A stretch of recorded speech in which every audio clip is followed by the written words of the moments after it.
My parents' house is also my wife's house. It's only natural for you to pay for the rebuilding of my parents' house." My husband suddenly started saying outrageous things.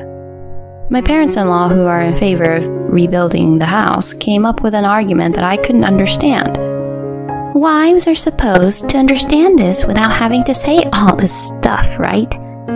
That's right. A wife should support her husband. If your husband says to pay for it, then do as he says. When I told him I wasn't going to pay, my mother-in-law gave me a hard time. My kind son decided to marry a trashy woman like you. Don't be selfish. I can't take it anymore. I need to get out of here. Thus, I strongly decided to get a divorce. My name is Emily. I was 34 years old when I married Ryan, the same age as me, and I've been living with him for 5 years. Since the beginning of our marriage, I have had the word divorce in my head on a daily basis. The first time it came to my mind was when Ryan suddenly quit his job. "I quit my job today," Ryan told me as soon as I got home. He had been working for an electronics company since he graduated from college, with a decent salary and a good bonus. I, on the other hand, work for a foreign cosmetics company and make about the same as Ryan. So when we got married, we decided to share equally in living expenses, rent, savings, and other money matters. And then he suddenly quits his job. "I'll choose the next job I want. Until then, Emily, please support us." Not only did he resign on his own accord, he also abandoned his living expenses. Hey, that's not what we talked about. Of course, I tried to talk him out of it, but he didn't care. "I've been thinking about retiring for a long time. Now that I'm married to you, we don't need my earnings to survive, right? Then I wouldn't have to do a job I don't want. I already know what I'm going to do next." Are you saying you're counting on my salary? That's too selfish. "I'm not asking you to let me be unemployed forever. Why can't I count on you for a few months?" A few months? You better promise me. I thought it would be impossible to support a family on my salary alone, but when he told me it would be a short term of a few months, I thought I might be able to do that. Looking back, that was probably a bad idea. At the time, I had just gotten married and I was still in love with Ryan. I forgave him before I heard any details about his next job. 3 months later, he finally got another job. But the pay is less than 2/3 of what he was making before, and he doesn't get a bonus. Ryan insisted that it was the best job he'd ever had because he got a lot of time off and the work was easy. I was beginning to distrust Ryan's insistence. Was he really willing to help support this family? My fears turned into certainty. My husband and I were at my parents-in-law's house when he started arguing with me about living expenses in front of them. "It's not fair to put money in the house at the same allocation as before, even though my salary has gone down. Dad, Mom, don't you think so?" When my in-laws heard that, they made me look bad, and they justified Ryan's actions. "It's a wife's job to support her husband. If Ryan's salary got lowered, then Emily, you should be putting in more money into the house." That's right. You're his wife. You have to support your husband. Ryan changed jobs to do what he wanted to do. You should be proud of that, right? Ryan got his parents on his side, blaming me. "See? My parents are saying this, so it shouldn't be a problem." I knew he never wanted to support each other from the beginning. I thought about getting divorced many times, but after being married after 30 years old, I was afraid of being single. I reluctantly accepted Ryan's and my in-laws' requests. I agreed to take care of the situation by asking Ryan to pay me 1/2 of what he had been paying before. But this was just the beginning. Ryan, a vain man, began to use the money we had saved together to buy things he wanted without consulting me. It seems that Ryan is a lot like his parents. His parents are just as vain as him. My mother-in-law has been a stay-at-home mom since they were married, saying that it's not very presentable to work. And my father-in-law also said it's not cool to work after retirement. So, they both live on pensions. And yet they ask me for money to live on. It's the responsibility of a child to support a parent who lives on a pension, isn't it? That's right. You're supposed to give us money. I could understand if they asked their son Ryan, but asking me, his wife? But I tolerated all of that. It would be wrong to say I tolerated it. I just didn't fight it. I was already exhausted from working and housework. After all, I had to earn the money that Ryan didn't pay. And that's not all. Ryan began to say that he was going to rebuild his parents' house. If he has some idea about where to get the funds for it, then it would be fine. But he thought, just let Emily pay for it. And all he wanted me to pay for their ideal house. When his parents heard this, their eyes lit up and they agreed with him. Eventually, they got into the swing of things and started saying, I want this and I want that. I thought, this can't go on like this. I hurriedly interrupted him. Wait a minute, I never agreed to this. How much do you think it would cost to rebuild? Ryan sighed in annoyance. My in-laws stared at me with a look of disgust on their faces. Hey, you know you're my wife, right? My parents' house is your house too. So of course, you'll pay for it to be rebuilt. And my in-laws also came after me. That's right. You should know this. You're so inconsiderate. Why can't you just say yes? I told you that a wife should support her husband. Your husband says he wants to rebuild the house. Why don't you obey him? Talking to these people is not going to get us anywhere. I've learned that well in this marriage. But this time it's nothing compared to the scale of what we've done before. We are rebuilding a house after all. There's no way I'll agree to it. Anyway, I won't pay for it. With that, I left the place with my back to them. For the next few days, Ryan and my in-laws blamed me. Each time my resolve to get divorced grew stronger, I was reminded that I was already over 40 years old. It took a lot of courage to be single at my age. Besides, I didn't want to displease my parents, who were more than happy to see me get married. I wondered if there was any way I could get them to stop the rebuilding. That's when I thought of something. As usual, I received a phone call from my mother-in-law. Emily, please cut it out. How long are you going to keep troubling Ryan? You're terrible. You're a piece of trash who couldn't even get married for the rest of your life if Ryan hadn't gotten married to you. Ryan took you in because he's a sweet boy. You have no right to be selfish.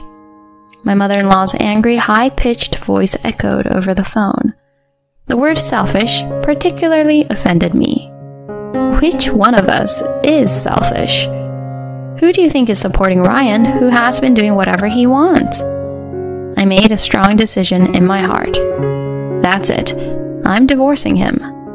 He's going to get what he deserves for doing whatever he wants. I unilaterally cut off my mother-in-law's and went to my lawyer's office, which I had never had the courage to do before. A few weeks later, I was summoned to my in-laws' house. The reason, of course, was to convince them to give me the money to rebuild the house. My mother-in-law was bragging to the neighbors about the rebuilding project, and she wanted to move the conversation along quickly. So, she came over to me. It's the responsibility of the wife to pay for the rebuilding, you know. You're the one who has to put yourself on the line for her parents and his parents, aren't you? Apparently, they had been to a showroom and had already gotten a quote from a contractor. When I looked at the estimate, I saw that the option fees were outrageous. The total was more than double what I had imagined. Ryan was smiling like a man who is not interested in anything else and said, You better take out a loan. Okay, I will gladly cooperate, I replied without a pause, and the three of them turned their surprised faces to me. What? Did you just say you'll cooperate? Seriously? Ryan, incredulous, asks for confirmation with a straight face. Yes, I did, because you asked me to. Ryan's face breaks into a smile at that reply. Emily, I knew you would come around. That's my wife. I didn't know what was going to happen when you said you wouldn't pay, but I knew you'd understand. My in-laws are smiling and nodding their heads. Yeah, that's what being a wife is all about. I see you've learned to appreciate your husband's greatness too, Emily. From the day I said I would help out, I was in charge of all the financial aspects of the rebuilding. Meanwhile, Ryan and the in-laws had several meetings with the house builder, but I wasn't invited to any of them. I guess they thought they could handle the money. As time went by, they told me, "We're going to sign a contract with the house builder, so you'll have to be there." When it comes to contracting, the house builder has to get their financial affairs in order. They told me to bring documents related to the mortgage, but I didn't apply for a loan. Instead, I packed dozens of divorce papers in my bag and headed for my in-laws' house. My mother-in-law, feeling a little giddy, said, "The deal is in the afternoon, so let's have lunch and then go." Ryan was very excited to hear that. Hey, I was wondering if we can still add options. I'd like an electric garage. Ryan's father leans in as well. I'm sure you can get one. A motorized garage sounds so convenient. They have no idea the despair they're about to experience. I'll finally be free from the hell I've been living in for the past 5 years. I couldn't suppress a smile as I looked at their happy faces.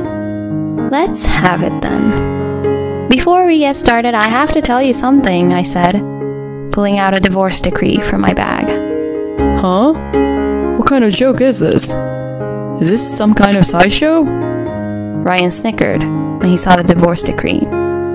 Emily, you have no taste. If you're going to make a joke like that, why don't you just make a witty one about how you took out a bigger mortgage or something? He snatched the divorce decree from my hand, crumpled it up into a ball, and tossed it in the trash. I immediately pull out a second set of divorce papers and shove it in front of Ryan's eyes. This is not a joke. This is not a sideshow. I'm divorcing you. Of course, I'm not your wife, and I don't have to pay for someone else's house to be rebuilt, do I? Ryan snatched the divorce decree from me and tore it into shreds. Don't be ridiculous. I'm not getting a divorce. Who's going to pay for it if you don't? I smiled wickedly at him. I have dozens of divorce agreements ready for you to tear up. I won't give up until you sign it. They could tell how serious we were when they saw how thick the stack of paper was. My in-laws' faces turned pale and Ryan broke out in a cold sweat. I'm going to rip up all that. Ryan's blustering like that didn't hurt me at all. Fine, then I'll take you to court. And then a scream that I couldn't even describe escaped from my mother-in-law's mouth. Once the case goes to court, the whole neighborhood will know about it. There was no way these vain people would let this get settled in court. That's why I was able to come on strong. If you don't sign the divorce decree right now, we'll go to court. I've already consulted a lawyer.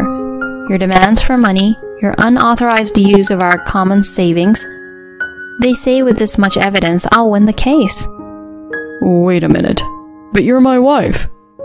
Ryan's scared and he began to beg. It's your job to support me and my parents.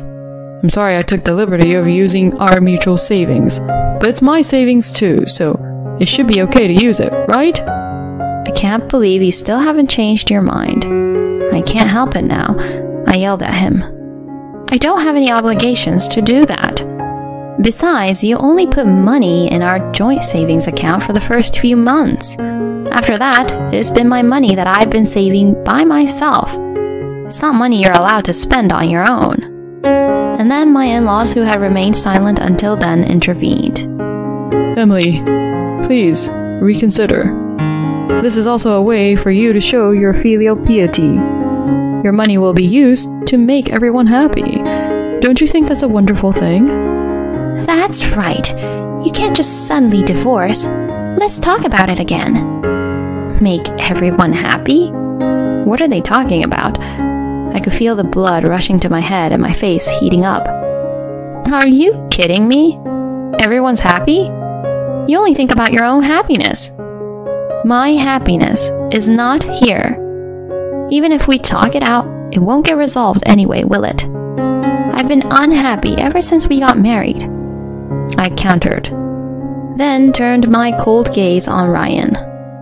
I don't care if you don't sign the papers right now. Do you really want to be the subject of neighborhood gossip for extra money and time? This comment triggered a sudden argument between the three of us. Hey, I don't want to be the subject of neighborhood gossip. This happened because you don't take better care of Emily. Mom, you used to buy clothes and shoes with Emily's money. I'm so disappointed in both of you. I can't believe I was part of a family with such terrible people. I feel ashamed of myself for not divorcing my husband sooner. The argument didn't seem to be ending, so I forced my way in. So, will you sign it or not? I told him coldly, and Ryan got teary-eyed and started to beg. Wait. Let's talk this out. Talk? There's nothing to talk about with you. Okay, enough with the rebuilding. We can start over, and I'll make sure to pay my share. Start over? With you? Are you kidding? I've been thinking that our marriage was a failure ever since our honeymoon. Oh no. Emily, please, reconsider, okay? Shut up. You're just a miser who takes his wife's money. You can go to hell along with your vain parents. Anyway, sign the papers quickly. You're no good. No divorce. Then all of a sudden my mother-in-law screamed, "Sign the papers." I don't want the neighbors to look at me funny. You need to throw away a wife who acts like this. With my mother-in-law on the verge of insanity, Ryan reluctantly signed the divorce decree. I immediately took the divorce agreement and left the house without saying a word. I heard Ryan's mosquito-like voice behind me, but I didn't look back. The divorce went through without a hitch. I have been secretly preparing to move out of the house, so the move went smoothly. The house that Ryan and I were living in was rented in his name, and the rent was deducted from Ryan's account. Even though it was his account, I was the one who paid the rent every month. Eventually, after my divorce, Ryan was unable to pay the rent, so he moved back in with his parents. After the divorce was finalized, I get alimony payments from him. In addition to the emotional distress, the money he spent without my permission and the money he gave to my in-laws amounted to quite a bit of money. The in-laws are the ones who care most about what others think of them. The fact that their son is divorced has caused them a lot of damage. They didn't want to make things worse than they already were, so they paid the amount of money I asked for without complaint. Of course, they don't have much money because their son has a small income and they are an elderly couple living on a pension. As a result, they ended up in debt. They are still living in the rundown house. My parents-in-law have been working part-time and Ryan has started working the night shift at his job. I, on the other hand, have returned home to live peacefully with my parents. My mother and father were surprised at first, but when I told them the reason, they welcomed me warmly. From now on, I'm going to take good care of my parents, which I haven't been able to do until now.